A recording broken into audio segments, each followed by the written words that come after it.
So I just come back from seeing The Amazing Spider-Man 2, of which my review will be up later on today. But something interesting happened while I was there. Now I saw it's an opening day here in the UK, which is the 16th of April. And then this wasn't a press screening, it was just a general release. Now, as with Marvel films, now obviously from Marvel Studios, we know there's going to be a post-credit scene. And some of the other studios are adopting this. So me, like a bunch of other people, decided to wait until after the credits. Now, this is not a spoiler, I'll point out.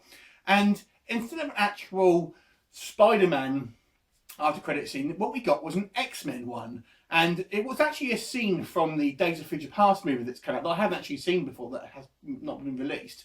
But it was actually not something that was tacked onto the end of the Amazing Spider-Man. It was actually kind of a mid-credit scene. Now, obviously, Sony makes the Amazing Spider-Man and Fox makes the X-Men franchise.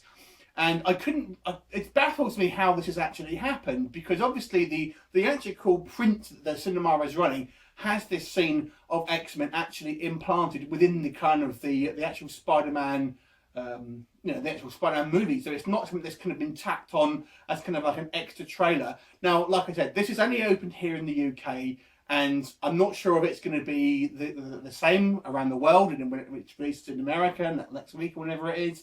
So I'm very curious to see if that's what happened. But what could this mean? I mean, it seems Fox just paid a lot of money to have this kind of like mid-credit scene in the kind of the credits of Spider-Man, or does it mean that we are potentially looking at a kind of a future where Sony and Fox are kind of going to work together to have almost like a shared universe? We know that both Sony and Fox kind of want to have their own sort of shared universes, and this is potentially a good way that can benefit maybe both studios to work together to compete with the likes of the actual Marvel universe and also sort of DC's cinematic universe that they kind of have yet to get off the ground but are planning to. So what do you think it means? Leave me a comment about your theories, and I will look forward to seeing you next time. Bye for now.